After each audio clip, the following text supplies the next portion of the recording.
Good evening, everyone. I hope you are doing well and refresh if you haven't heard this, although if you haven't refreshed, you won't have heard this.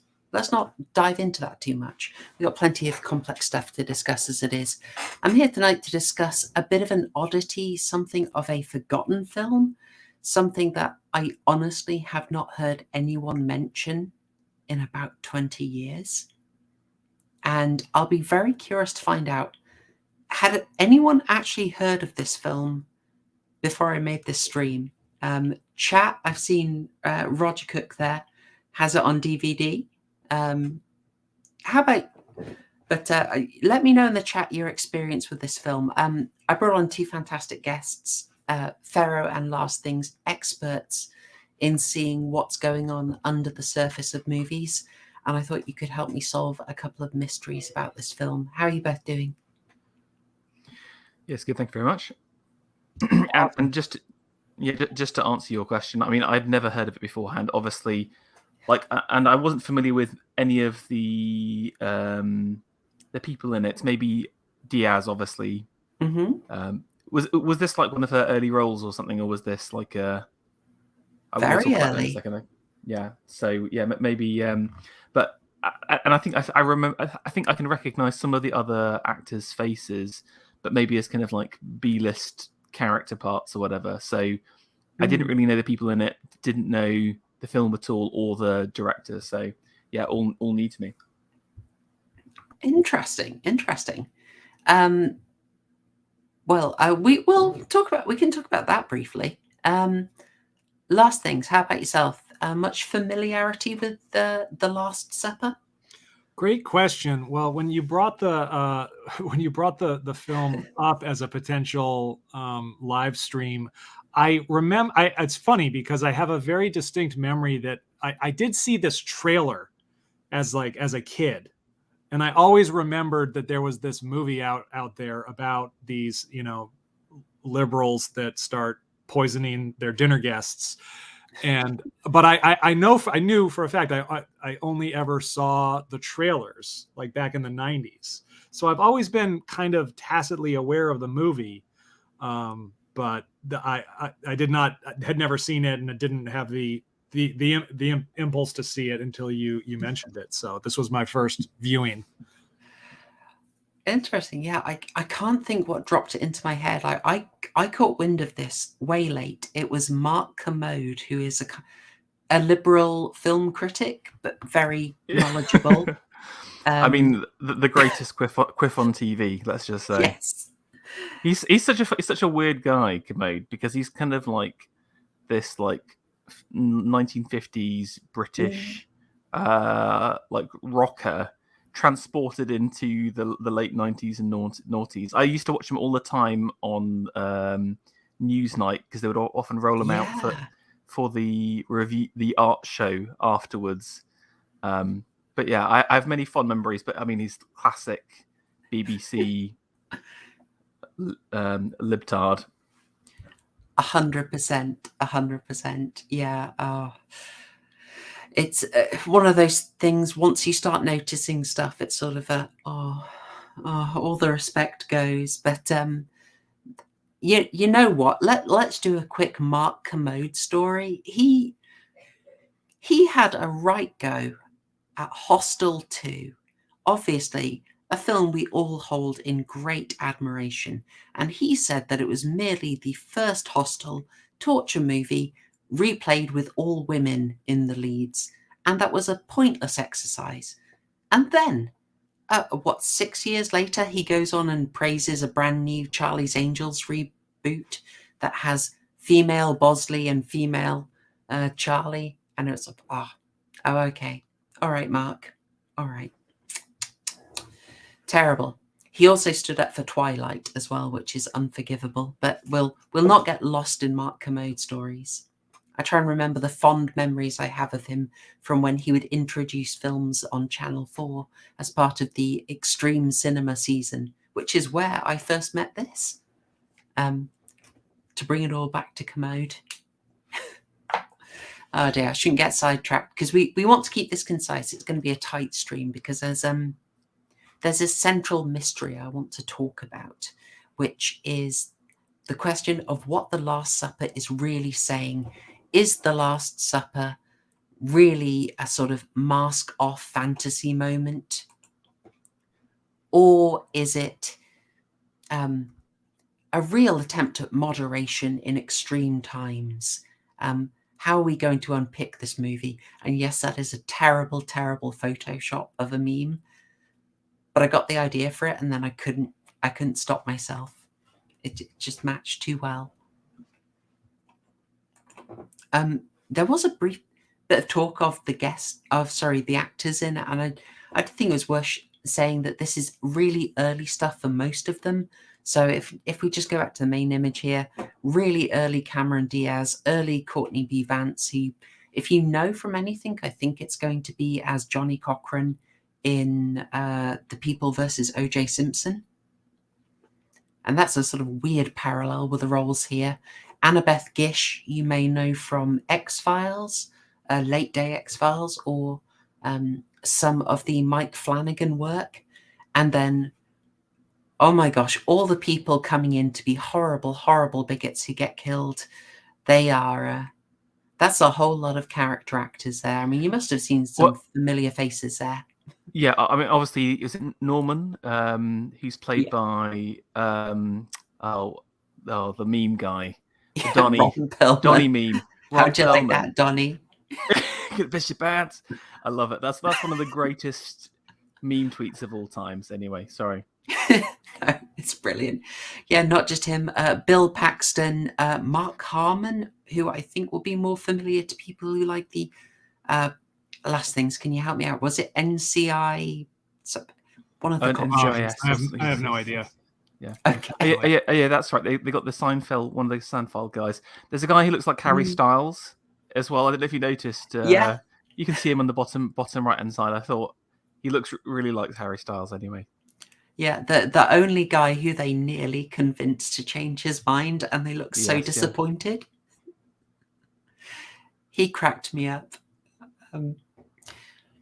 So character actors fill this out, but this is generally kind of an indie production. It's incredibly low budget, about 500 grand went into it, done from a sort of really early director, very junior screenwriter who they didn't really go beyond this. I mean, it would distract us to go into that, but basically this is their main thing.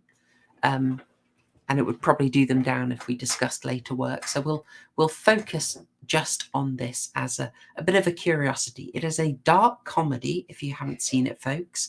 And I think a lot of people won't have seen this.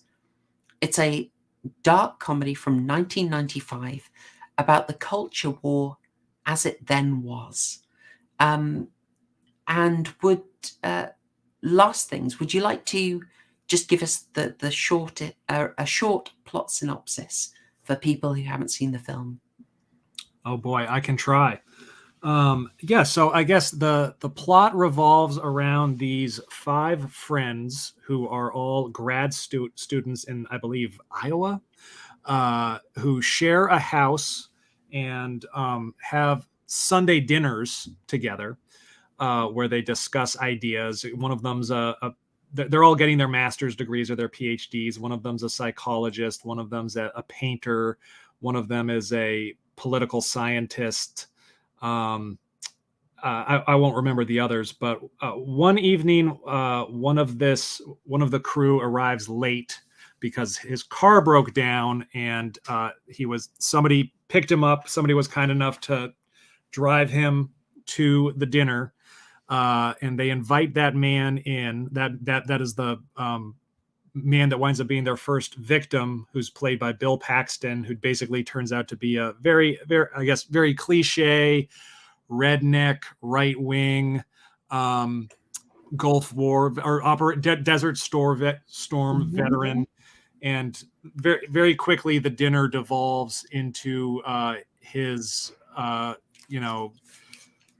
declaring Hitler did nothing wrong and making just straight out. Yeah, I mean that was just such a hilarious moment. Never go full Kanye at a dinner table. What do we learn? But I guess he trespasses over half a dozen liberal subjects and says exactly the wrong thing. He's just sort of this caricature, kind of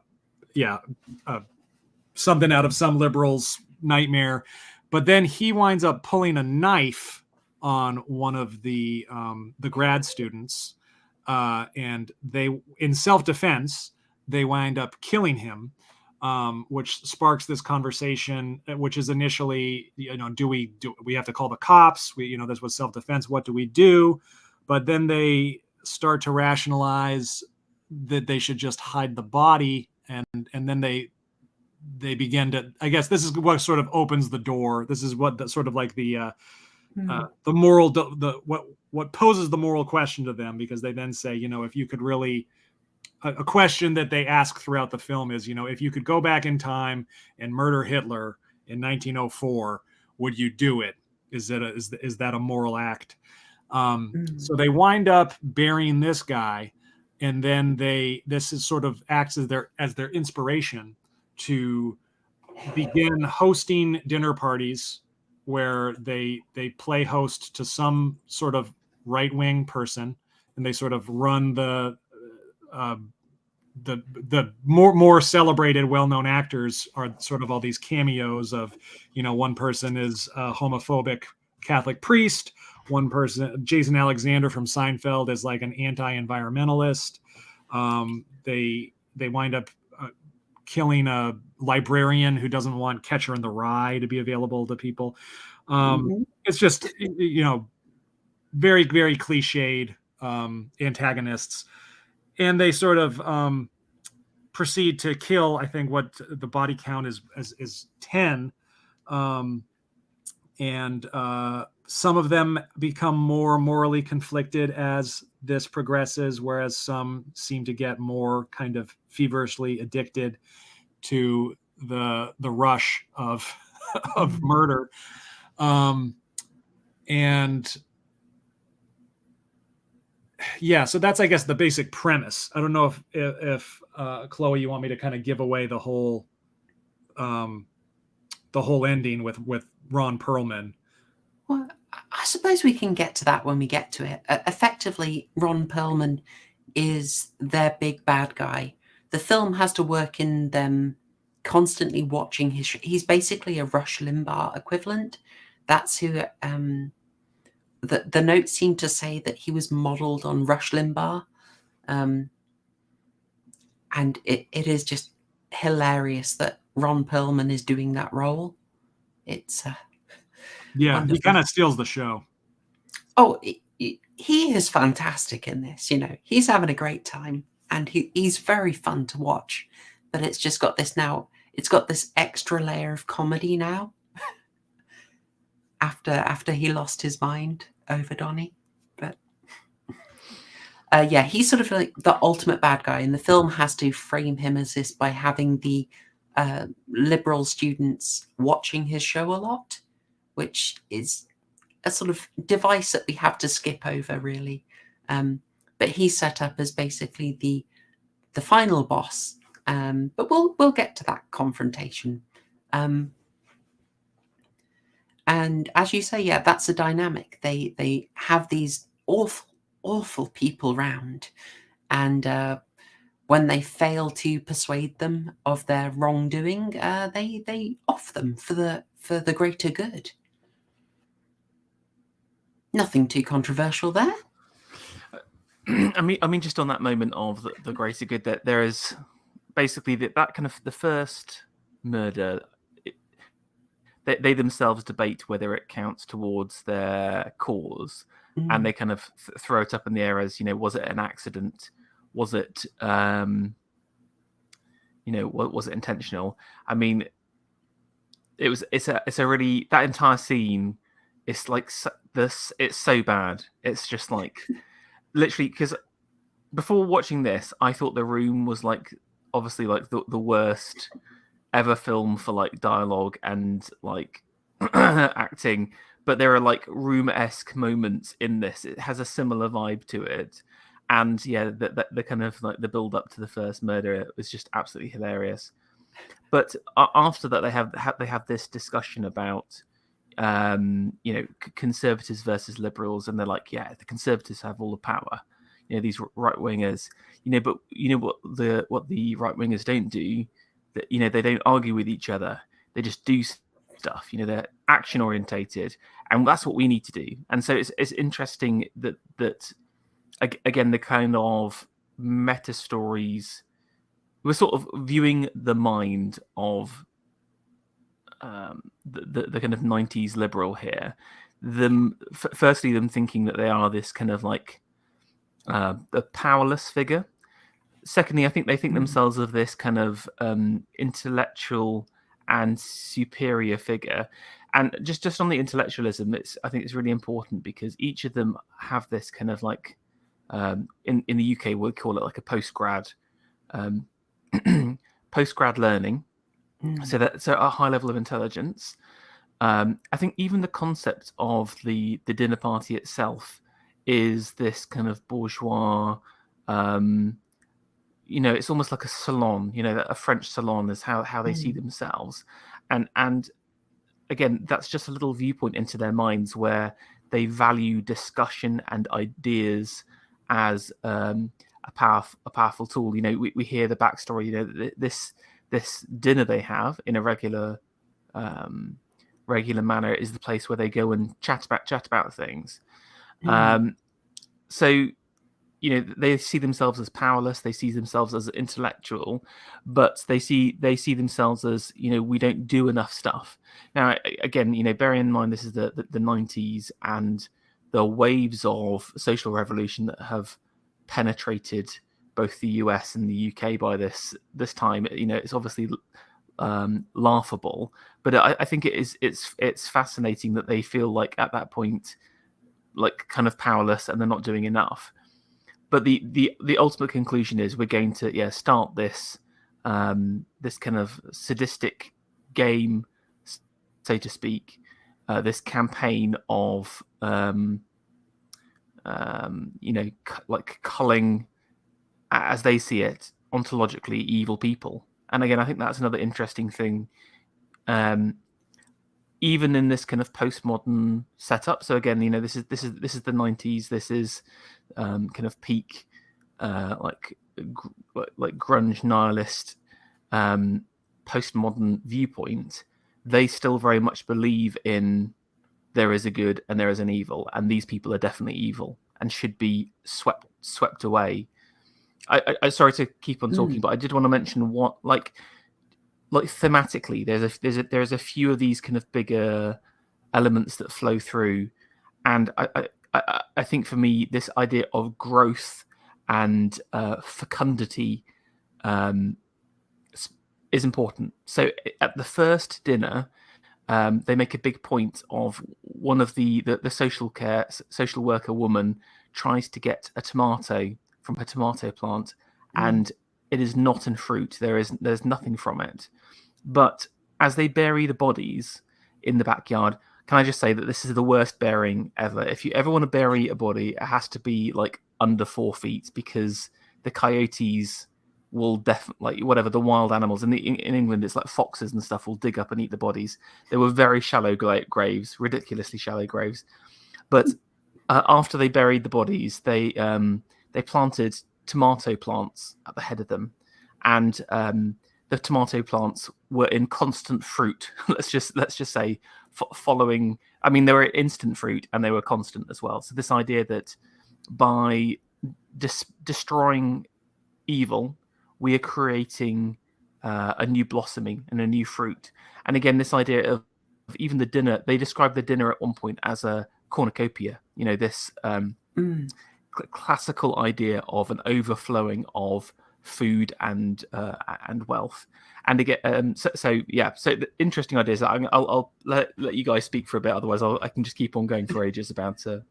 But oh no, it's fine. You've picked up on a lot of stuff I wanted to raise. I mean, I could try and problematize that a little bit. Like, you're absolutely right that the thing about the tomatoes is that they've done the evil deed, but out of the evil deed comes something wholesome and natural, literally under the bodies of the over the bodies of the awful people, we get a wonderful new blooming fruit, and by your fruit shall ye know them.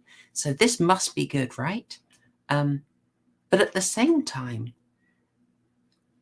they do a lot of processing of the tomatoes, and you get this bright red liquid that they have to store in jars, which looks a little bit like blood, like a sort of build-up of blood that they aren't able to dispose of.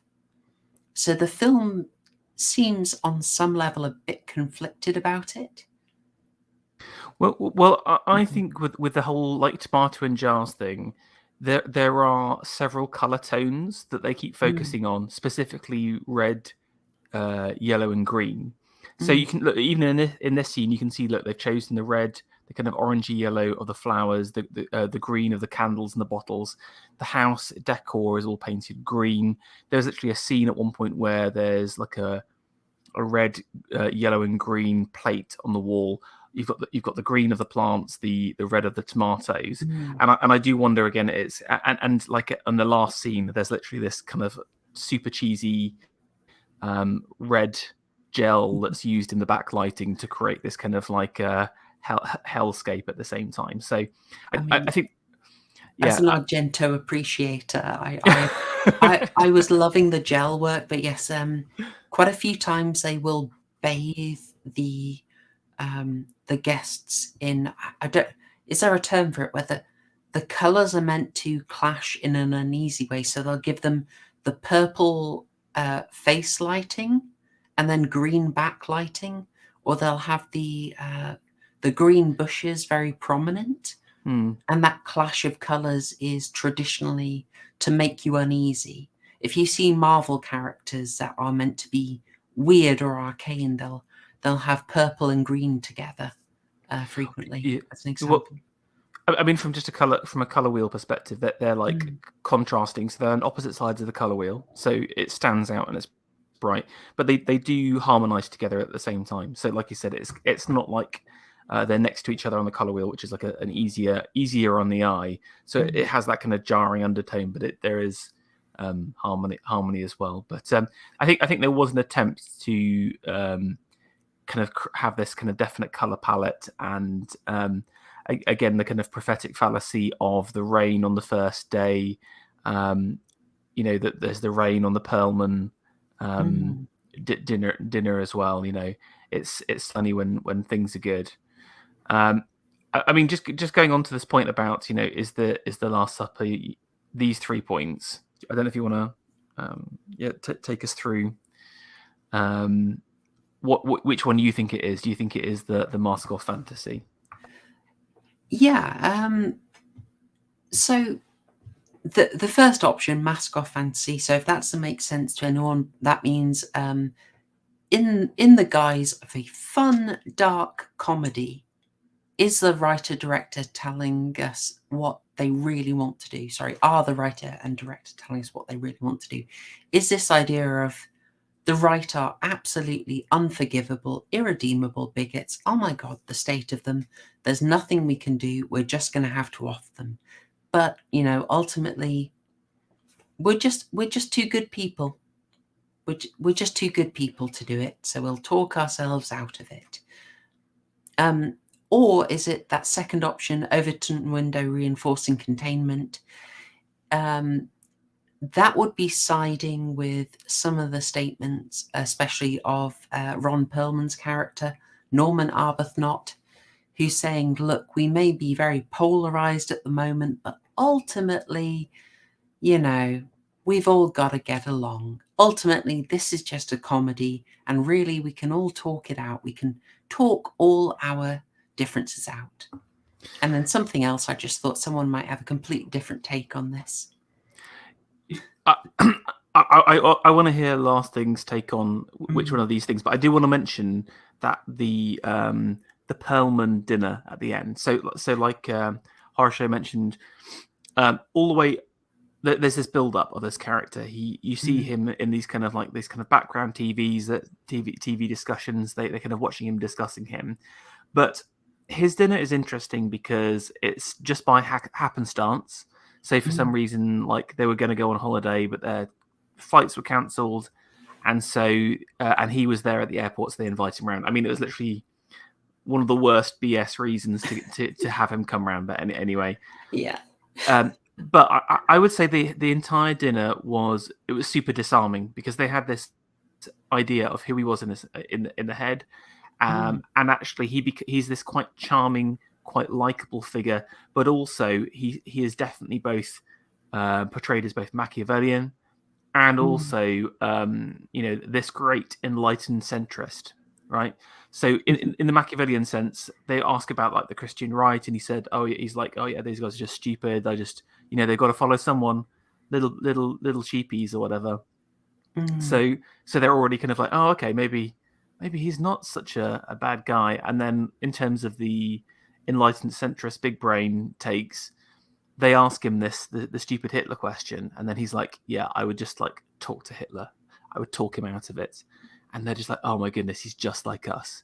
He's just, he's a fellow enlightened liberal debater.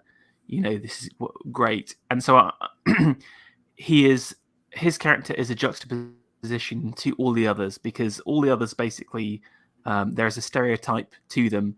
And through the process of the dinner, they reveal that the stereotype is true, while Perlman's character is the genuine challenge and difficulty to them, and so that's why, on the face value, the mask off fantasy is the easiest one, but Perlman, as a mouthpiece for the writer, gives a very strong argument for this idea of liberal centrism, Enlightenment thinking, which challenges all of that. But yeah, Last Things, I think it'd be good to hear your take on which one of those you think it is, and I'll give my thoughts. Sure. Yeah. No. I mean, it's worth coming back around to Ron Perlman's character. I have jotted down in my notes about him Machiavellian as well. The other thing that's funny, it didn't really occur to me until now, but the more I listened to us speak, now I'm put in mind of both Crime and Punishment and a lot of stories from Edgar Allan Poe, like the Mask of the Red Death, things where people, I guess they are this Raskolnikov type character, in that they want to become this Ubermensch, or this Napoleonic figure in some sense, by kind of overcoming their own bourgeois morality, and then that becomes their undoing. And I think some of the characters react with more guilt, and some of them react with more kind of manic, become more evil or experience more remorse. I think the biggest challenge when it comes to answering the question, is this a mask off fantasy, or is it Overton window reinforcement contained? I don't know how much to lay at the feet of the writing not being particularly strong in this movie, but I think one thing that it's worth saying is that both the right-wing dinner guest and the liberal main characters lack nuance. And I would say that the right wing, that the victims are certainly more caricatured and sort of drawn less fully than the liberals. But if you really wanted to make a movie that was just 100% on the side of these liberals, I think that you would have sketched, you would have created more kind of realistic and nuanced portraits for these characters. And they all are, I mean, they all kind of fit into certain stereotypes. One of the men, the one that you can see here on the left with the arm brace, is very kind of effeminate and lacks any kind of masculine qualities. At some point, the movie makes jokes at the expense of these liberal characters. I don't think there's quite as much venom as it spits at the conservative characters, but they're certainly not just painted holistically as they could have been, and whether that's just sort of this script was in the hands of somebody that did not know how to write more persuasively realistic characters, or whether it was attempting to lampoon liberals and conservatives in equal measure. I still am not really sure. I don't think it did a decent job of making either side come off as particularly reasonable. They did not. You don't get to see either side thinking in this movie. You have all of these the conservative characters just sort of spitting off kind of platitudes that are shocking, but there's zero OPSEC. It's just power level containment had not been learned at this point. Right, exactly. But yeah, I don't think that it's not. I think you asked the question, Chloe, a while ago, like, is this like West Wing? And West Wing's sort of modus operandus was to create some sort of straw man conservative character or person, and then one of the main characters gets to deliver this, overwrought, overwritten monologue that is just obliterating every point that that the conservative strawman is putting forward. Yeah, Josh has talked for 3 minutes. Your argument is invalid. Yeah, and I don't think you see. This is not a movie that's showing any sort of kind of sophisticated argumentation of these liberals. I mean, breaking down people's arguments. I mean, one example is when the first victim, Bill Paxton's character, is there, and he mentions that he's a veteran of Operation Desert Storm, and one of the characters says, "Oh, was that a war? I thought that was a Republican commercial." But that's the kind of glib, pithy, kind of quippy one-liners that are what display the liberalism of these characters. And I mean, there are analogs on the right. At no point does this movie successfully show either side to have a greater depth of thought. And whether that's sort of because they're trying to set both of these sides up as inherently equally flawed, or whether it's just this was a liberal screenwriter who hadn't really thought very deeply about why they were liberal, and so could not pull off the West Wing slam dunk multi-paragraph own on these guys is I guess that's where my thoughts are at the moment. I don't know if either of you felt like there was this degree of even-handedness to the film in the way it's treating the dinner guests and the hosts, or if I'm being too charitable. Well, if I can hop on there, there's possibly an avenue from something you raised. Two things. First off, White Heart, Last Things Bird Box video is absolutely amazing. Bird Box and The Quiet Place, watch it now. It's amazing. I will always shill that video. It's fantastic. Second, you talked about the jokes and trying to get jokes on each side, and I think that's possibly a really revealing angle to look at. As we say, many a truth spoken in jest. So that one of the early jokes about the liberal side specifically is Annabeth Gish's character. She's the brunette. Once they've killed the mustache man appreciator played by Bill Paxton, she goes into a kind of hysterical thing about his rights, and the film is treating this as a kind of bleeding heart moment, as in, isn't it silly? We're so compassionate. We will be compassionate at the worst moment. Come on, guys. But I think all the jokes about the right wingers are more, can you believe they believe this?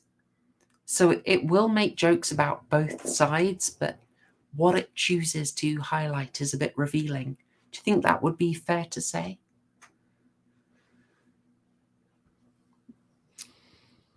I do. Yeah, I guess the jokes that are aimed at the liberal characters are, I guess, more at the expense of their class than they are at their intellect.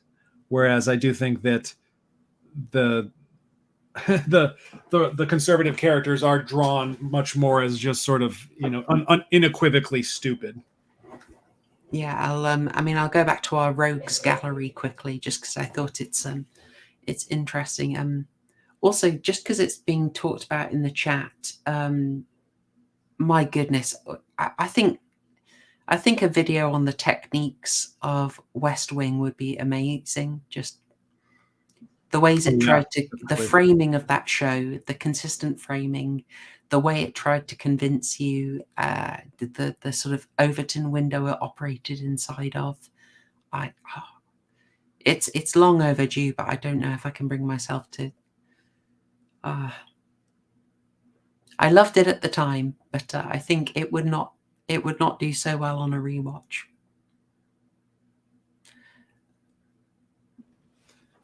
I guess I don't know if it's probably hard for any of us here to answer this question, but I mean, do you think these characters did, or the liberals, did they or were they supposed to come off as reasonable or likable or sympathetic to a liberal 90s audience? Or was there supposed to be a degree of embarrassment if you recognize yourself in any of these liberal characters? I mean, if you see the actions of them, they try and create a spectrum where you've got again the most sympathetic character is that social worker, or she's training to be like a carer or something like that. It's the brunette girl.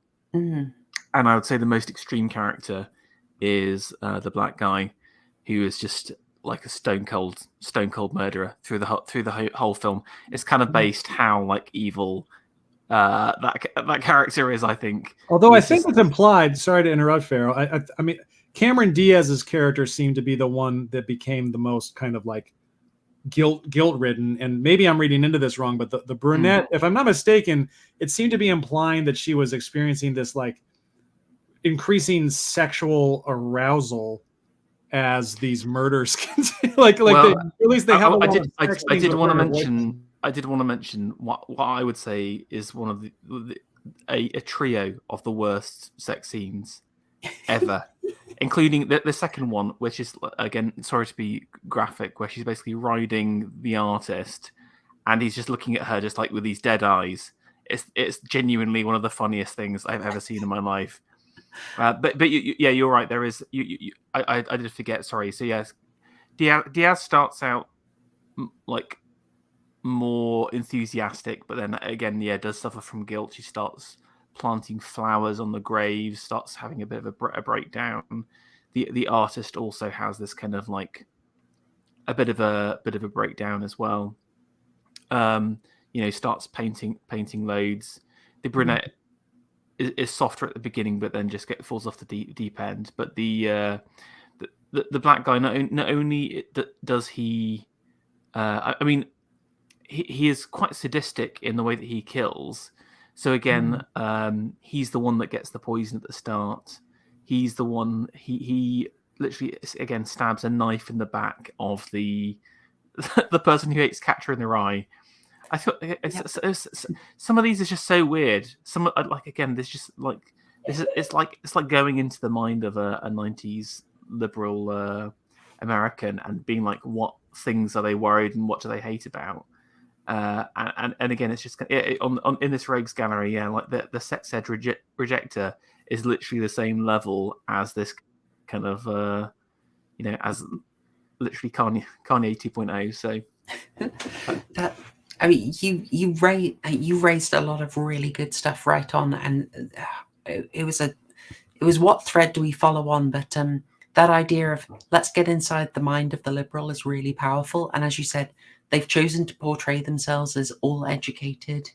That idea of they'll have people around for a salon style high-end discussion, and other statements, like the idea that they're out of power, are kind of amazing to hear now. I just laugh. It's just laughable. It was laughable then, and obviously the anti-war stuff is great as well. Yeah, in current year, that is yeah. amazing. Yeah, it's very it's fascinating in my mind. I mean, so I think with the characters that there is a bit of a spread, and the question is, are we meant to? Again, I'm placing myself in.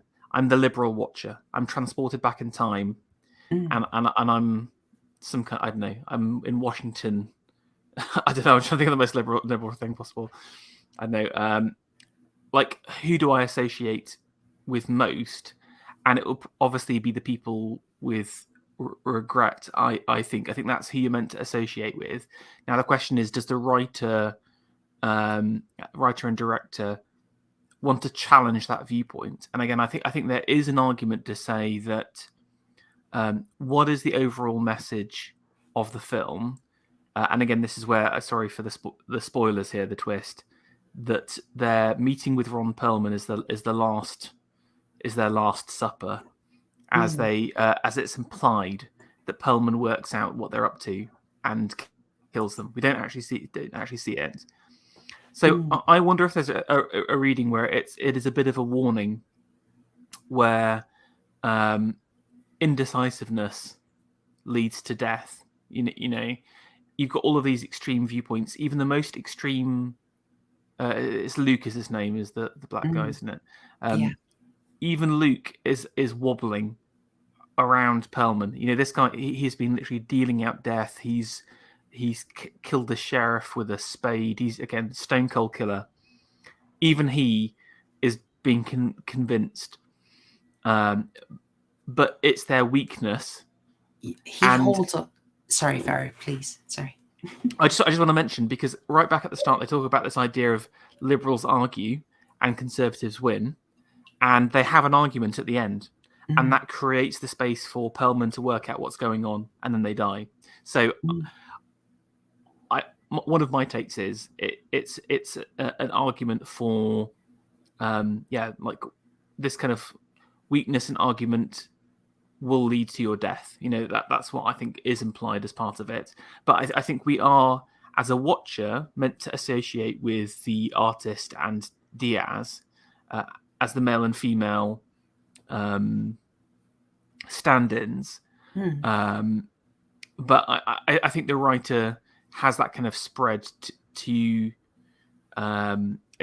create tension in the group. And also, I wonder whether you're meant to see, like, you know, imagine a liberal in the 90s, you know, like maybe you've got like your communist friend or whatever, he's saying, let's just kill everyone kind of thing. So, you know, it's people, you'll project onto that people, you know, at the same time.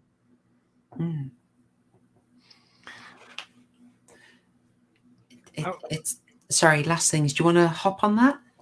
Well, yeah. I mean, if now's the time to talk a little bit about the end of the film and more about Ron Perlman's character. I mean, I will say that's the most interesting and the most intelligent part of the film. I think it's the thing that's most noteworthy is their handling of the end and Ron Perlman's character. As Ferro mentioned, you know, over the course of his dinner, they're planning to kill him, but he turns out to be this much more reasonable. I guess reasonable is not the optimal word here, but not somebody who is an ideologue, but somebody who is playing the system. You know, he confesses to them, like, yeah, I have to appeal to the conservative Christian, but I don't respect them. We use the word Machiavellian, and he seems very, very Machiavellian. He eventually catches wind on what they're doing. He inspires enough hesitation and guilt that they sort of leave the room to discuss, you know, can they really do this, since this really, if you think about it, once he's at the dinner, he's sort of the most fully developed human character that they have. He's not somebody that it sort of creates a glitch in their moral algorithm because he no longer fits on either side. He's basically said, you know, like, yeah, I have to appeal to all these kind of right-wing people that you've been murdering, but I do that to to get ahead and gain power in a very Machiavellian way. And so he catches on to what they're doing, and without any kind of moral hesitation that we see, poisons their drinks and then proposes a toast when they re-enter the room, kills them all. Sort of the final scene is here. He denies ever planning to run for president, particularly because a president doesn't ever actually possess as much power as he would like. But I believe, if I'm not mistaken, sort of the final seconds of the movie are him. You hear this, you see a painting of a character that's obviously him surrounded by a bunch of other dead characters around a dinner table, implying what's happened. And you hear this audio clip of what sounds like him announcing his presidential candidacy. Yes. And I guess what makes this makes it all a far more interesting film, because he is shown himself to be sort of the Ubermensch, or the actor, sort of the Raskolnikov without the guilt, the Napoleonic figure that these liberals are attempting to be. And I guess the most salient and interesting and intelligent comment that the movie could said to be making is that the real people in power are not ideologues, but are these completely Machiavellian, completely narcissistic people that are willing to kill liberals or conservatives. He's probably more of like a Bill Clinton figure at the end than a Rush Limbaugh figure. He's just somebody who loves power, but he loves power for itself, as opposed to these liberal characters that have been attempting that have to rationalize their way into power. He's just sort of this beast that appreciates power for what it is. And I think he kind of holds the liberals in just as much as contempt as he does the conservatives, because at the end of the day, he's just sort of this sociopathic narcissist. Power. Like we've got the quote there, he talks about the extremists having no power on either sides. And again, that's it. He's almost kind of like,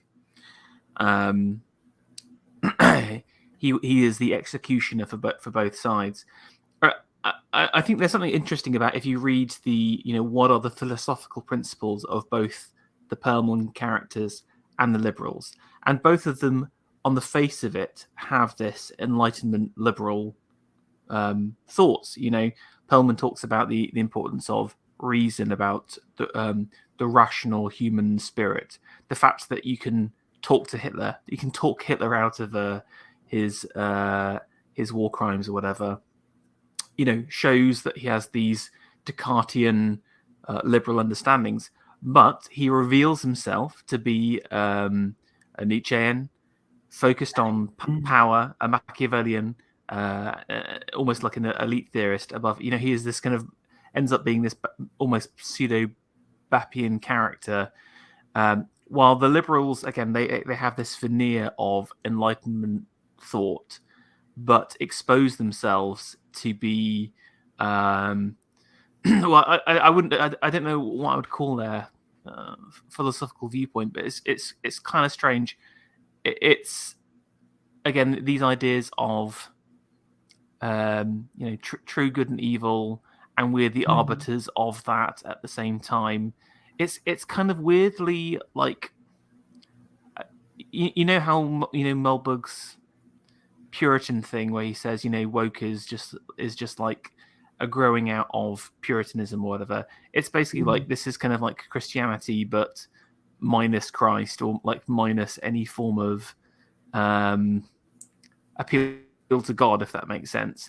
The arbiters of life itself are the experts, this intellectual panel of people they've brought aboard, and they are the academics. They're all studying. It is. This is a trust the experts. This is an expert death panel deciding whether you should live or die or not. And I just want to talk about one of the other overtones to it, which is this which is God itself, and religious thoughts. Obviously, the title of the film is The Last Supper, which you'd think is an allusion to Jesus' Last Supper. And I was thinking about, like, why did... here's the religious moments. There's that scene, or there's the name of the film itself, right? There is, but there's also a scene where the artist creates a giant fresco of God and Adam. So during one of his breakdowns, you'll be familiar with Michelangelo's Sistine Chapel. There's a fresco panel where God reaches out and Adam lazily holds up his hand. I mean, I've got to be honest, it's one of the worst copies of that fresco I've ever seen in my life. There's also a few interesting alterations to it, especially as, the character is meant to be Jewish as well. So, like, some of the Christian elements have been banished from the fresco. Well, but the writer understands that background, so that might be some influence. But my question is, why are those, like, biblical or, like, religious elements inside here? And I didn't really have an answer to that. Why does he have a breakdown and think about God at that moment? All I would say is that these characters are, like I said, like an ersatz for God itself on Judgment Day. They are judging the morality of these characters and deciding whether they should live or die. So man becomes God. And again, this idea of the Last Supper maybe alludes to them being this kind of Christ, having the Christ-like powers. That's all I could think of. But did you guys notice those moments, and did you have any thoughts about that? Yeah, I was going to say that the guy being a terrible artist was the best joke in there. If it's intended, then it's really funny. But if not, then that's just awkward. Obviously, they're intending to do something with the idea of the Last Supper. The main characters all have sort of apostle names. So just going over, we've got Paul, Mark, Luke, Pete, and Jude. So they're thinking of it, but I think the symbolism is quite messed up. It's very weak. Like, it's at the least it's inverted. But as for what I always think of that fresco as a creation of Adam. I don't know if that's the proper name for it. That is correct. Yeah, sorry. Yeah, I'm glad you brought that up, because I did remember, and I think that is an important element of the film when they recreate that fresco on the wall. I think it's directly above the dinner table, if I recall correctly. Yes. As well. And I think it is. I mean, I guess what I read into that is they feel like they are kind of acting as the hand of God, and they are the arbiters of good and evil and the judges of good and evil. But I think that, I mean, again, that's something that just brings me back around to the most interesting aspect of the film, which is Ron Perlman, who is the only character who is beyond good and evil. I don't think that I think the liberals are only empowered to act as they are because they think they have God's blessing, or they are on the side of good. And Perlman doesn't, is this Nietzschean, I think, you mentioned a Bath figure, but just somebody who doesn't concern himself with what side of that line he's on. And I think if the film is saying anything worthwhile or kind of accurate about politics, it's that he's who's left alive at the end of the film. Yeah, and it's their morality which kills them ultimately, because they wobble at the end. What Perlman would have done. Imagine the roles are reversed. Perlman is the guy dealing out justice to his enemies. He doesn't care. He doesn't care about what they think. He just purely wants power. So again, you're right. That the cleverest and the most interesting part is that part. I mean, for me, the film is so bad in so many different ways that it just doesn't like.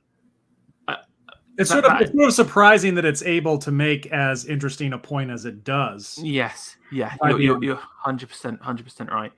I just wanted to circle back to the religious aspects again, and I was thinking that the whole table thing becomes a little bit of a ritual as well.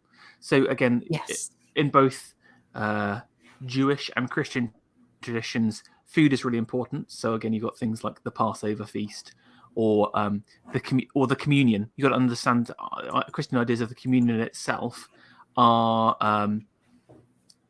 about sharing bread and wine together as a church, and so I think it's interesting that again, the fresco is above the communion space. It's something they all do together. They partake in this ritual, and then again, the glass decanters have. I don't think we specifically mentioned it. One has the poison in it, and one doesn't. So the green basically means you're going to live, and the blue bottle.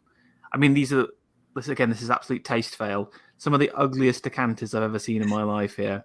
Just imagine, like they're so ridiculously out of place on that table. It was the 90s, though. Not exactly the most. Yeah, the saturation is turned up 120%. It's terribly, terribly processed. Yeah. But do you see what I'm saying? It's kind of like these are ritual implements going on. So again, this whole thing has like a weird, almost kind of cultish undertone to it as well. Yeah, I'd like to build on that.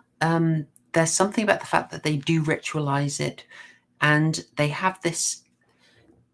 They become how can I say? They go for a system.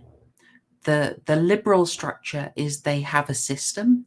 They're going to do it fairly. The experts are going to decide, and it's going to be fine because you have a nice meal, and we're all going to. At the end, they say, we're all going to pretend to be upset when you're dying so that you aren't alarmed and you think it's an accident. And I thought that was hilarious and kind of revealing. It's sort of, we'll kill you, but we'll do it in the right way. And they worry about having the fair system, which Ron Perlman doesn't at all. He does what he needs to do in the moment, and he doesn't set himself up by that. But their view is we'll try and get the perfect system, but then the trouble is our system will decay. Exactly. They do at the start, but then again, I think that was interesting. Where again they start off where this dinner is meant to be again your because there's a double play on the Last Supper. It is the Last Supper of each of the guests there, and then there's the Last Supper in the film itself. So there's the double meaning there. At the beginning, like you said, they care about their fair judgment, and they care about the experience that the person has. You know, they're meant to eat a delicious meal before they die. They're meant to feel like it's an accident, something. You know, again, is this the scene from the It's the priest. The second one, yeah. Terribly homophobic priest.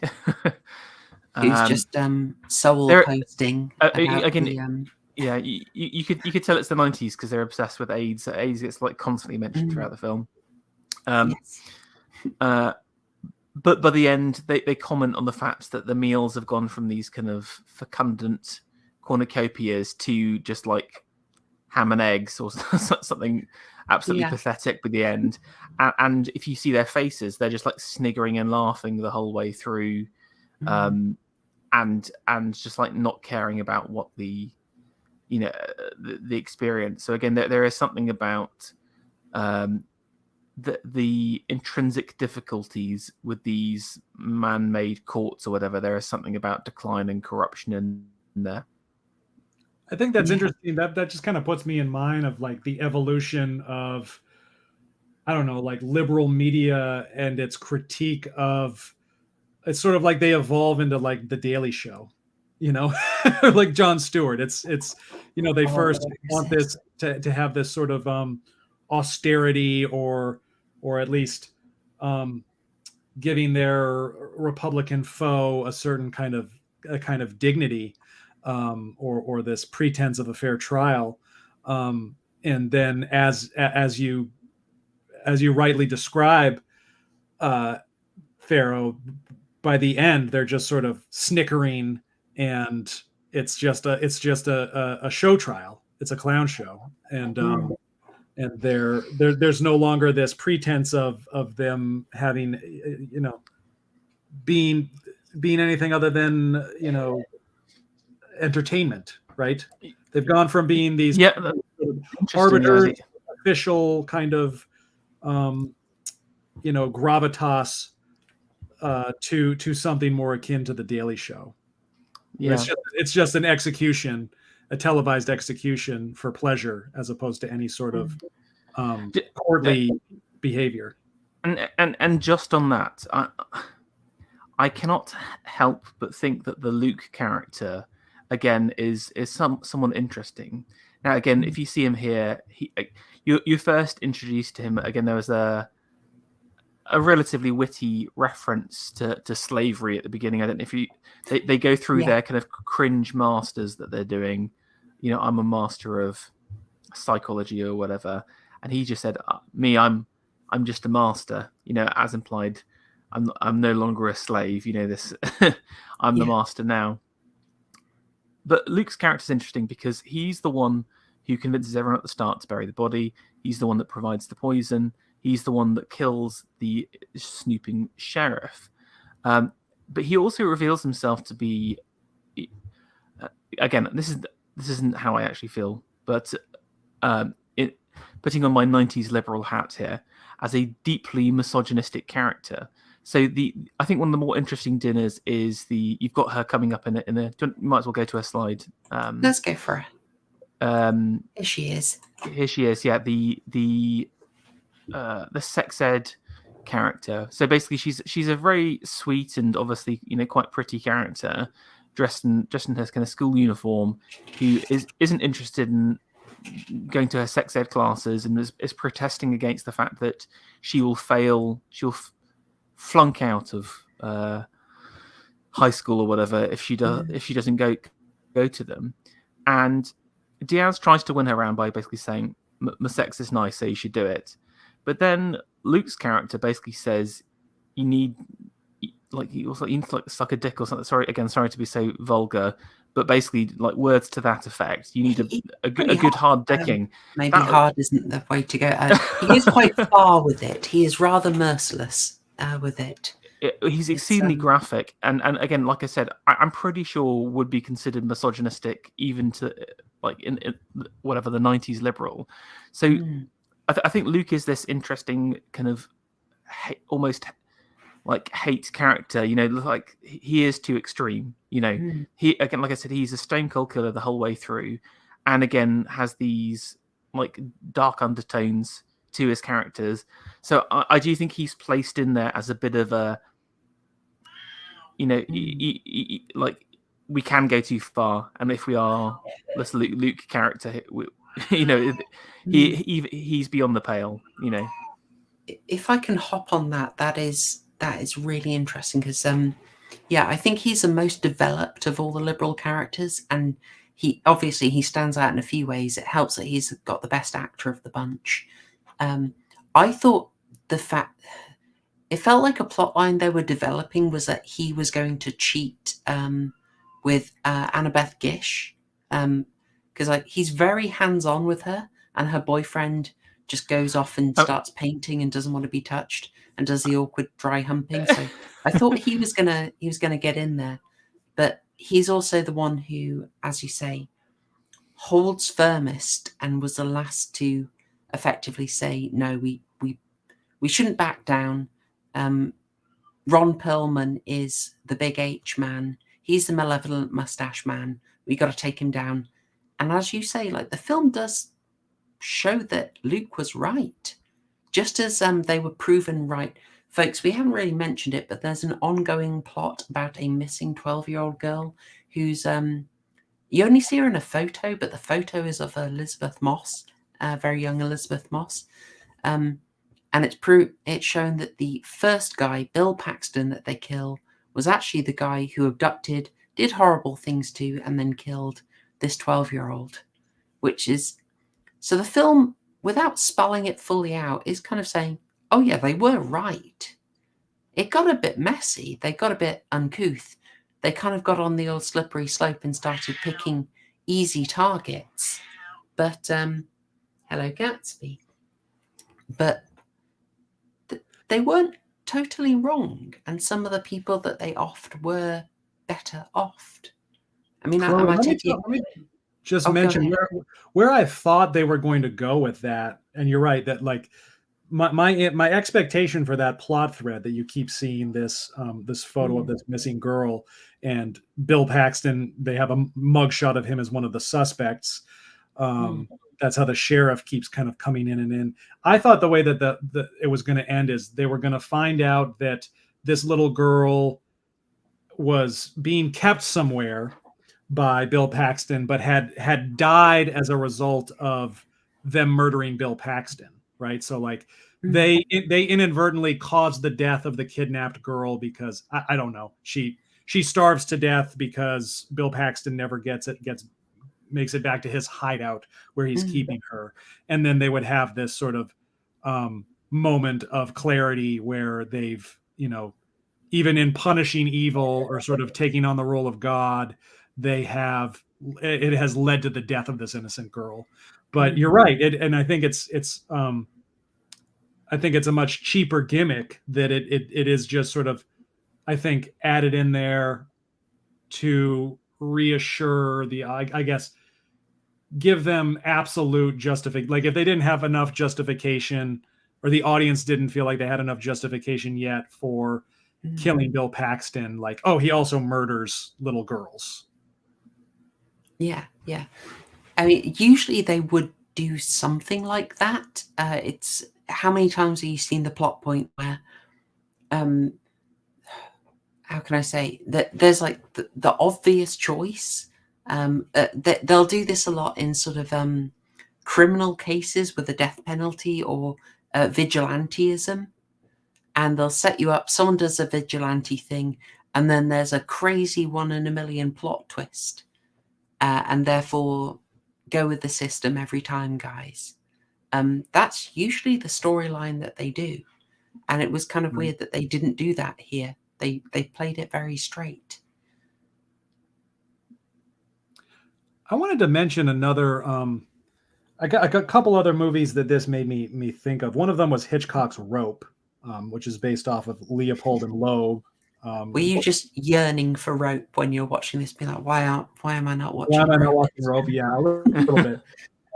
But the other one is a more recent film. I'm guessing this probably occurred to both of you as well. But The Hunt. I don't know if either of you saw The Hunt with. Do you mean the horror comedy, not the Mads Mikkelsen, right? Yeah, the one that stars Betty Gilpin as it's kind of the reverse premise. It's basically a bunch of wealthy liberals like rent an island and abduct a bunch of right-wing sort of right-wing influencers or, you know, Instagram celebrities, and then hunt them for sport on the island. But one of them Betty Gilpin, who's sort of the main character, turns out to be like an ex-Marine, and she has these survival skills and military prowess, and begins to sort of turn the table on all of these like champagne swilling, you know, cosmopolitan liberals that are like hunting her and these other like red state rural poor rednecks for sport. So it's sort of the reverse. The liberals, quote unquote, are in the position of being the more cartoonishly evil characters in that movie. But I think both of the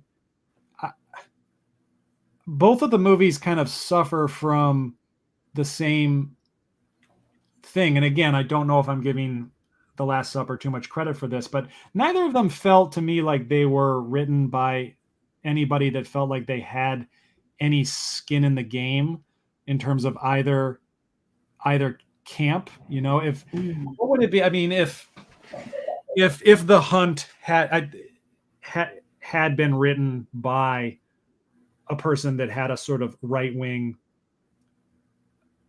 identity, I think it would have been a more interesting film.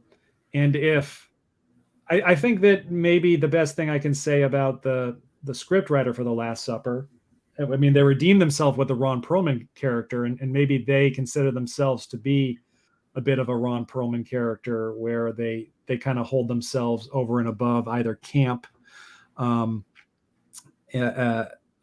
some reason. They're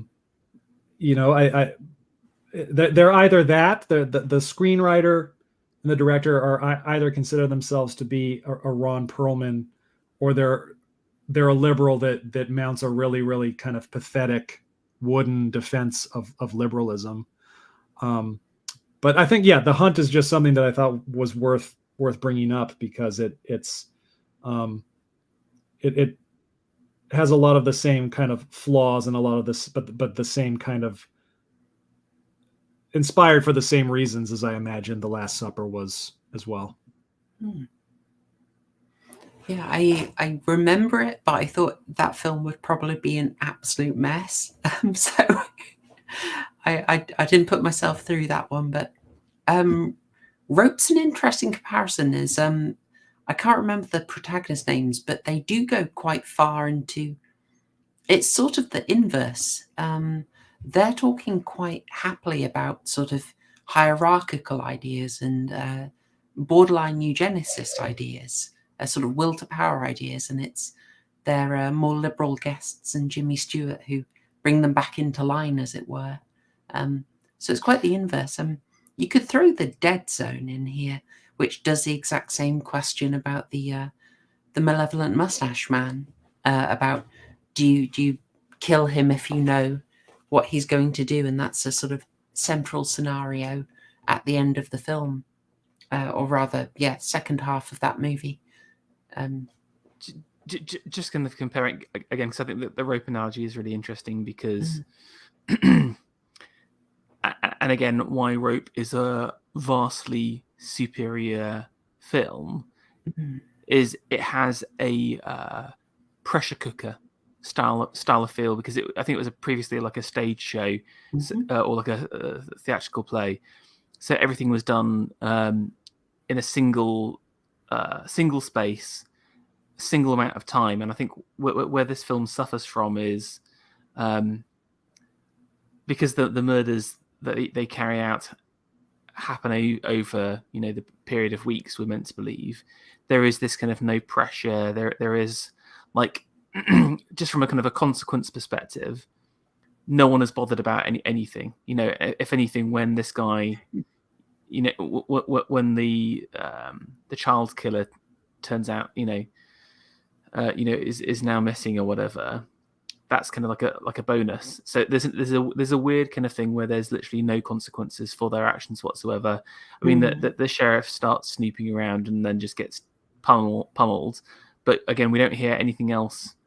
Like you'd expect, if a senior police officer were to go missing, I'm pretty sure that they would put like people out there or whatever. So the situation has no pressure to it. It is this kind of weird inverse version of Rope, and the fact that it's spread out, I feel again just sucks the tension out of the film. And again, that I wonder whether the writer was trying to be a little bit more serious and a little bit more grown up in its approach, but then it has this kind of comedic angle to it because of the fact that there isn't this pressure, and some of the characters are just like so stupid that it's kind of like, again, how like The Room was never meant to be funny, but because of the bad writing and the bad acting, they come out quite funny. And I think that's where this has this veneer of a dark comedy. I just genuinely, I'm not sure whether the writers meant it to be funny in any way or form. It's true. It's not funny at all. Another I was reading some old movie reviews of it, and one person one critic described it as arsenic and old lace for the 90s, which I guess is an interesting comparison. But I think the only way to really pull it off as a comedy and a successful comedy would be like, in Arsenic and Old Lace, you have these two old, doddering women who just start killing people. Like, they come into their house because they feel sorry for them and they just want to kind of put an end to their lives. And then the comedy is like Cary Grant running around.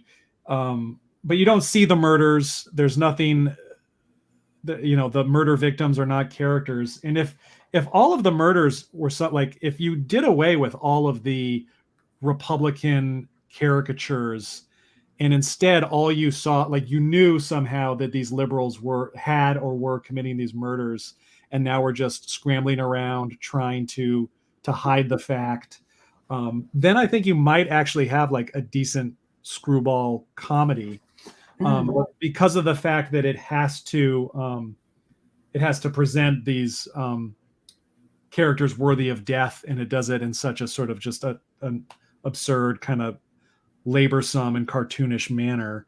You can kind of just feel the script just chugging along and clunking to the point where it can get to the cliche of like the right wing talking point. And it never arrives there kind of naturally or organically. But I think if it could have been a comedy if they had if all of the murders happened off screen, and instead you just have these liberals running around like chickens with their heads cut off, attempting to avoid prison. Or even the deaths. I think, like, the deaths are pretty, very horrible. I found again, I'm sure I'm much more squeamish than the both of you when it comes to kind of onstage horror. But like, I was very disgusted by when Luca just stabbed the Catcher in the Rye fan just in the back of the spine. Like, you can, if you're going to do death in a funny way, you can do it in a much nicer way. But again, I just found all of these knifings and poisonings aren't that funny. Like, I don't know. Do you think there's a slapstick murder way I think to they murder someone? aimed for that quite a bit. Like, tonally, it's very all over the place, and they were aiming for some slapstick early on. And then they weirdly try and get a lot of comedy out of the unbelievable, ridiculous positions that they hear. For instance, the Nation of Islam guy is hilarious. He was brilliant. And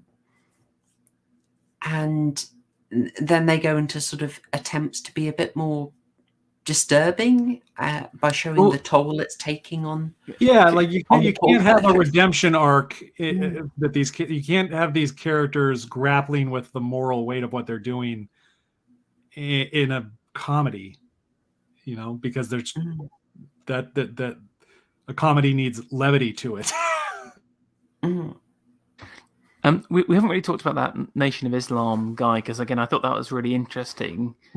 He literally just gets 2 seconds. It's like he's the shortest guest, I'm pretty sure, the entire time. I think there's a character who's cut out of it. Now, I may be mistaken, but there's someone who's credited as Skinhead, and I don't think we actually heard anything from him, unless I brain blipped and wrote it out. But I think he was meant to be a more extreme right-wing character that was credited but wasn't in there. Interesting. Yeah, no, I don't remember that at all. But okay, I think they must have cut him out then, because I was trying to think, who was that guy? We didn't see him. Yeah. But I thought it was interesting how they didn't dare let him speak too much. Oh, definitely. What's he going to complain about?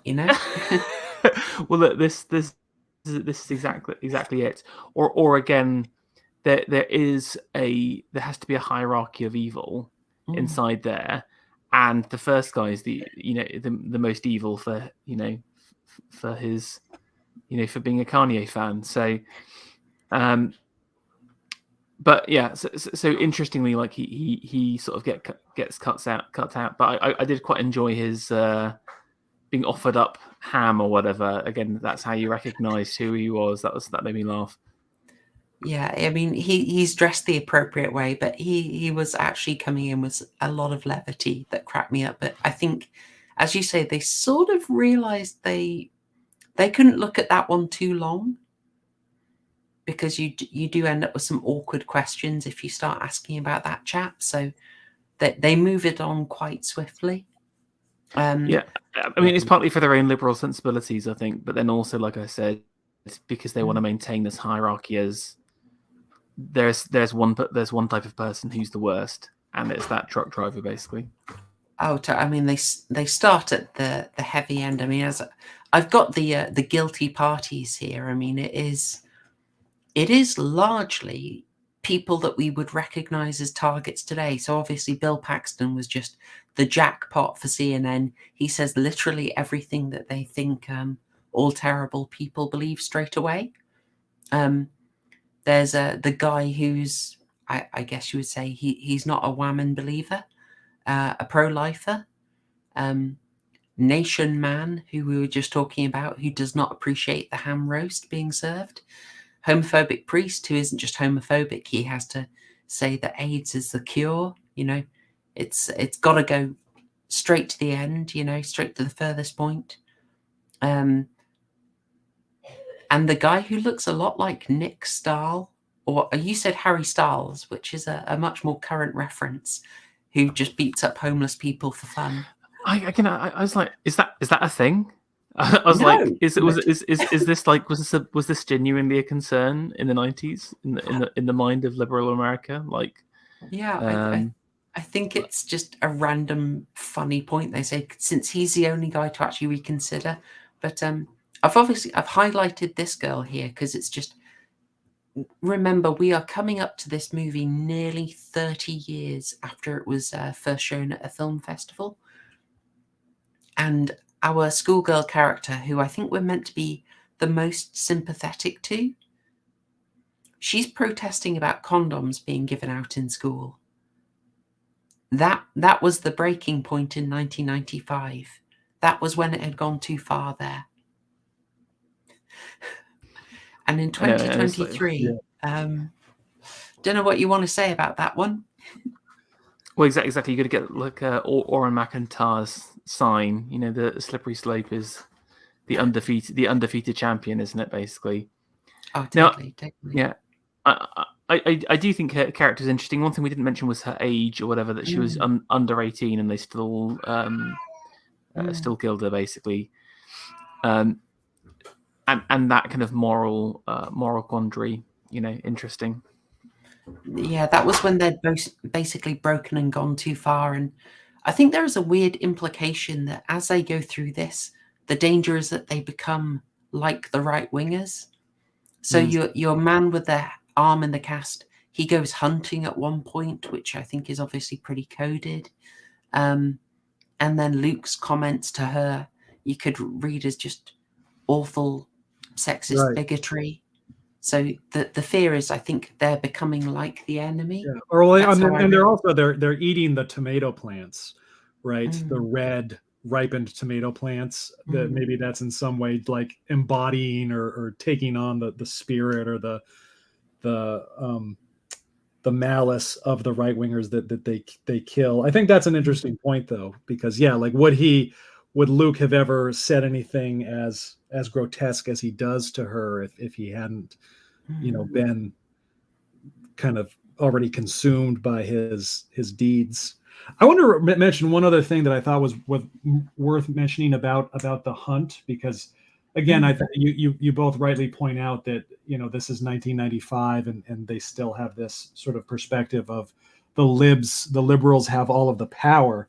And the premise to the hunt is that, which is with the part that makes the film so unbelievable. Like Hilary Swank plays the head bad guy, who's this liberal woman who she was, I think, some sort of high-powered CEO. I think it was at like a television network or a media network, who had a phone call recorded and leaked to the general public with several other like elite, very high-profile friends in different, cathedral-like vestiges of power. Some of them were politicians. Some of them were corporate executives, where they jokingly talk about hunting poor red staters for sport.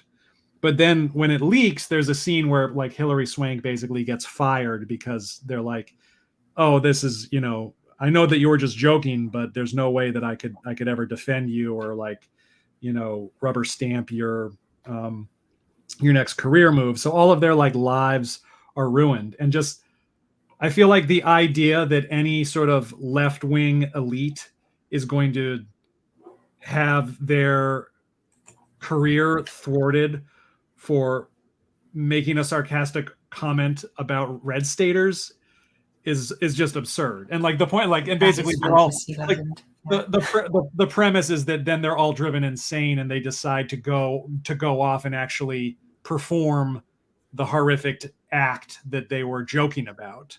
But just I think that's like, and that film was, I think, from 2020, but even then you sort of, in the era of cancel culture where like, right-wing people are being, I can't name, I mean, maybe the closest that we could even come to that is like Hillary's deplorables comment, but like, you're going to make a movie about a bunch of lefty liberals getting canceled for making jokes at the expense of red staters in 2020. And it just, I bring it up because it seems like that sort of victim underdog perspective that the liberals had in 1995 is just, they never outgrow it. No, it never goes away. If you admit victory, you'd have to stop fighting. So it's important to just maintain you've never won, and if you did get something, it's only the beginning. It's the smallest thing that could have been granted because the bigger fight is still ahead. And in fact, it's not enough and there needs to be more.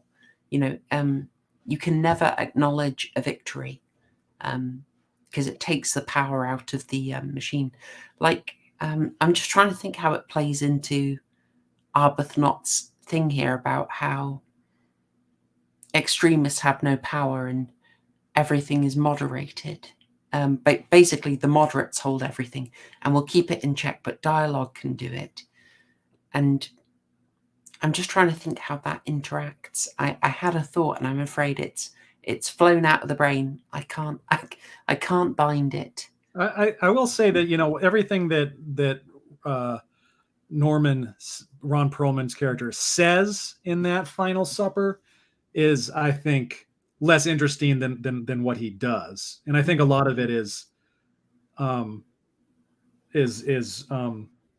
not really anything that character believes. I think when he's talking about how the moderates are who wield the real power, I think what he really means there is it's the self-interested Machiavellian narcissist power-seeking Ubermensch, which maybe that gets coded as a moderate because he's somebody who can swing left or swing right, depending on what serves his interests.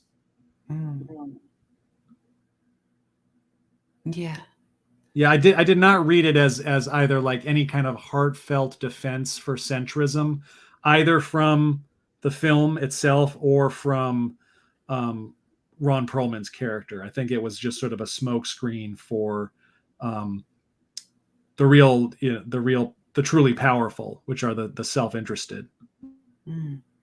But there is a really interesting sort of moment of great awareness and maybe frustration from a writer who is more genuinely liberal, at feeling that their interests are only played to and referenced when it's to gain power.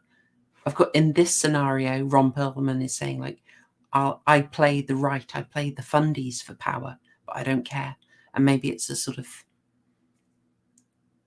liberal frustration that she knows the director's female, the writer is male.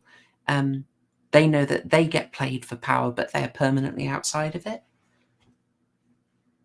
But it's kind of an interesting moment of truth that Yeah, they don't actually share an ideology. Ideology is post hoc justification for actions you take in the moment. But you can point to the extremist groups to justify something that you need to.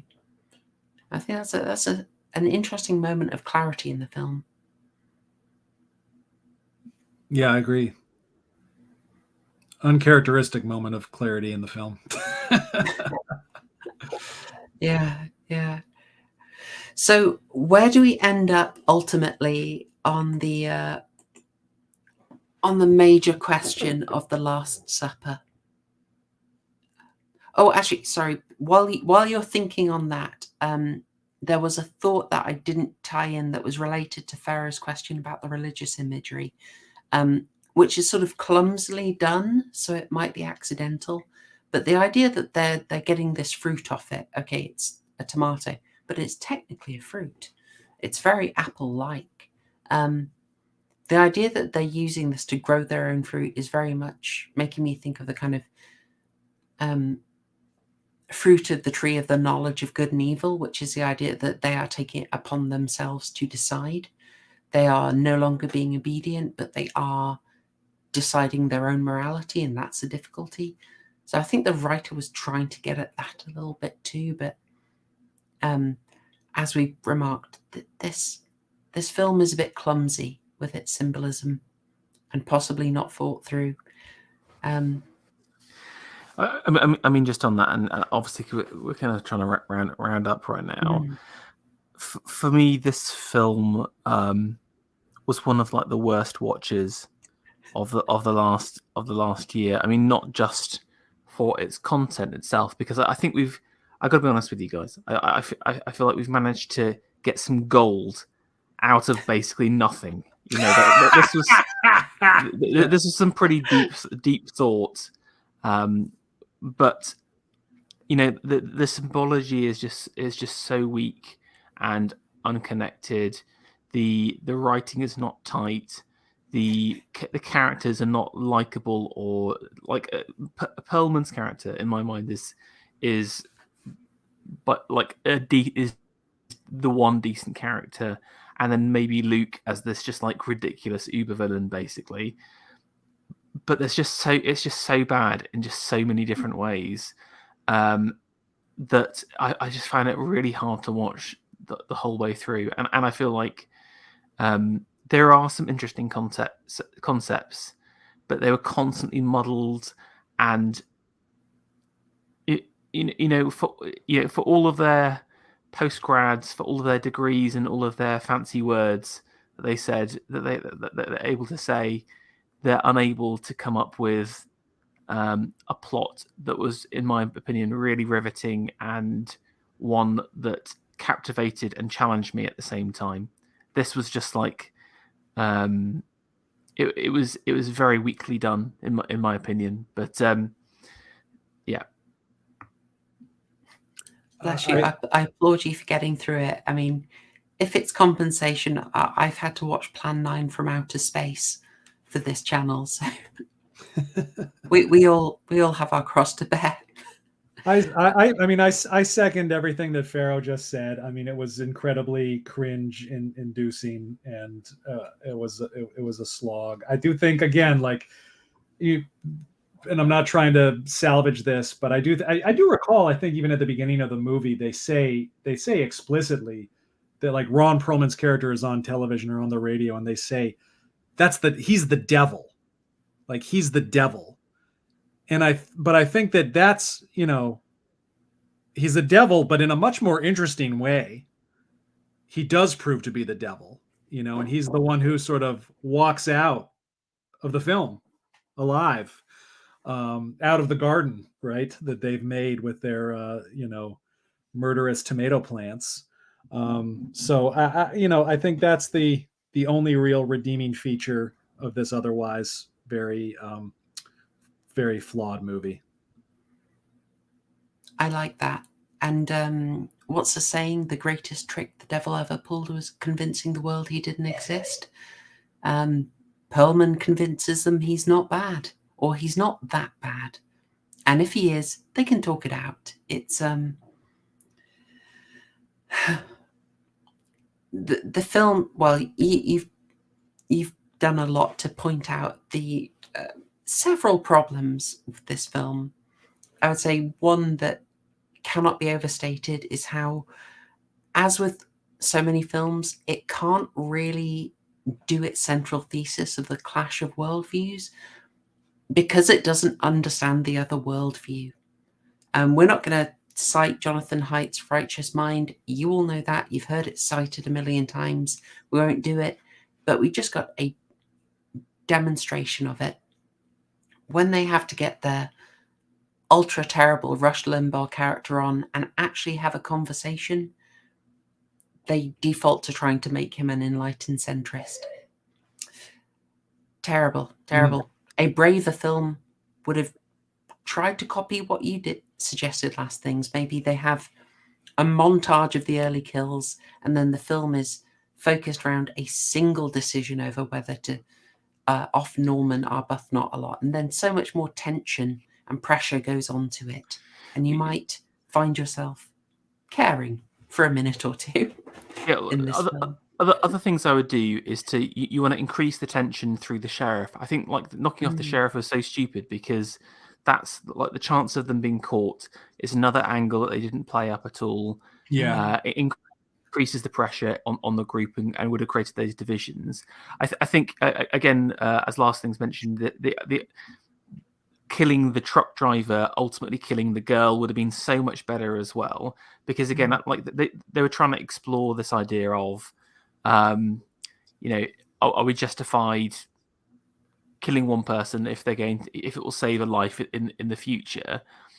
And something like that would have muddied the situation a little bit more, all the way through. Killing someone was the right, killing people who kill in the future is the right thing to do, and that would have added a bit more of a more like a moral quandary to the whole thing.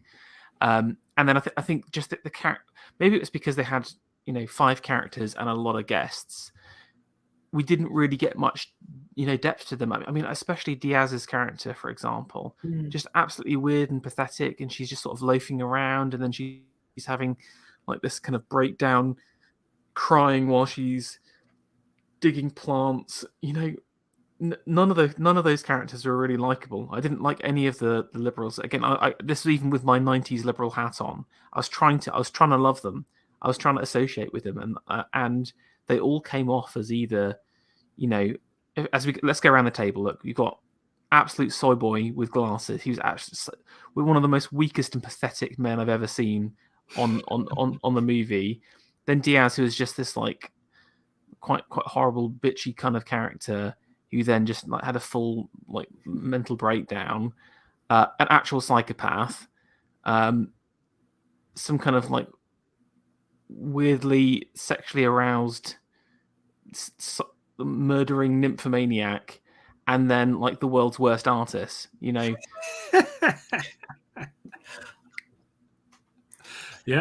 that does it. Absolutely. It's not. Yeah, you don't warm to them, do you? I think there's also a weird thing, like they confused Annabeth Gish's character with Diaz's, because she's the most reluctant bleeding heart, and then she gets really into it.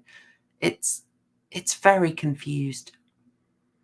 And also Luke was clearly putting the moves on her, but they never developed that. I mean that's some of the other weird stuff. It's kind of like, oh yeah, we're just like big brain intellectuals, literally do no work any of the time, hang out and loaf during the day, make tomato sauce.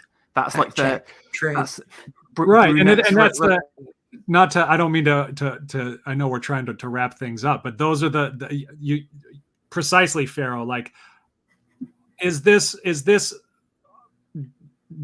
supposed to be a critical portrait of liberals, or is this just written by the most clueless liberal that doesn't realize that they're not actually an intellectual and they're just lying around, like in a shared house, like? because again, there's other moments. Okay, when Luke was in the garden, and what was the word? I can't remember. It was like he talks about he has this fancy word for like growing vegetables, oily. It surprised me at the time. It was like this weird. I'd have to look it up again. It's like animal husbandry, but for plants. Anyway, but it was this idea of big words make you intelligent, and again, like from a midwit's point of view, they get sort of bamboozled by large work and fair speak. But to me, Luke just seemed like this ridiculously pretentious dick who then any kind of intellectual credence he had was instantly lost by the fact that he slammed a sheriff in the face with a spade immediately after. So you end up again with this kind of like, oh, is this actually, is the writer playing 4D chess here? Is this some kind of advanced uber critique of these kind of pompous, snotty, midwit intellectual characters? And I think it's just bad writing. I think it's just bad writing and bad acting, just making it seem like a critique. They're just bad. They're just badly written people. But maybe I think there is sort of a truth to it at the same time. Like I have met many supposedly highly educated people who kind of act pompously with large words, thinking that makes them an intellectual or a deep or a meaningful person. So maybe that's it as well. Maybe these are based off real people. It's just that the real people are genuine psychopaths in real life. Chloe and Ferro, I'm going to have to step out because I've reached the limits of my wife's generosity with my time before I have to go take care of my kids. But this has been an absolute pleasure, and I hope we all get to discuss a film together again soon. Yeah, always a delight to talk with you. Last Things. Your links to your channel are in the description. Links to Ferro's Twitter in the description, and I highly advise everyone check you out. Thank you so much again for joining us. It's been great chatting. Thanks again so much. Take care, everybody. See you. And Ferro, well, that's pretty much everything I had to say. I'll apologize for making you sit through this, but I hope you I think we got something out of the vintage cringe. We have actually talked about the film longer than the film lasted for. We're deep in the sewage, just pulling out nuggets. Exactly. It's interesting. Like, again, I think it's of its time. It's there's so many interesting elements to it because, again, it's like for me, again, I was born in the 80s, so I sort of I lived through this period, and again, the popular thing to do was to wail on, Bushian conservatism or whatever, and it's just so funny with the passage of time, seeing it now and just being like, oh, this whole thing is just like awful, and these are terrible people, basically. So, but no, I enjoyed it from an anthropological perspective, kind of going back into the past and seeing it, but it was just such a bad film in so many different ways. It really it triggered me quite badly. I can absolutely understand that. Yeah, just the main value I took was what issues are raised, what issues were not even on the radar, and just how it has all aged. But luckily, Ferro, the extremists have no influence on policy. I mean, that's it. Exactly. We made it, guys. Perlman was stopped. Perlman was stopped.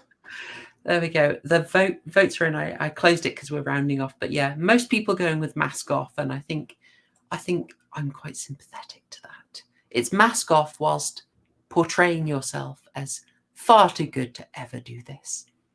But anyway, sorry for making you sit through that. Thank you so much for joining me for a lovely discussion. Links to your channel are in the description below. If there's anything in particular you'd like to shill, maybe recent conversations with fascinating people, please go ahead. Not really. I mean, I've done a couple of streams with AA recently talking about the beauty of books, so check out his channel. and that's quite entertaining. Lots of stuff coming up in the summer, but just watch this space, and I'll keep an ear out. So we've got some pretty big bits of news, but that's it for now. All right, fantastic. Thank you again, and thank you, chat. I hope you enjoyed this. Go and watch this movie, and I'll leave it there. I hope you have a good start to your weeks. Bye, folks.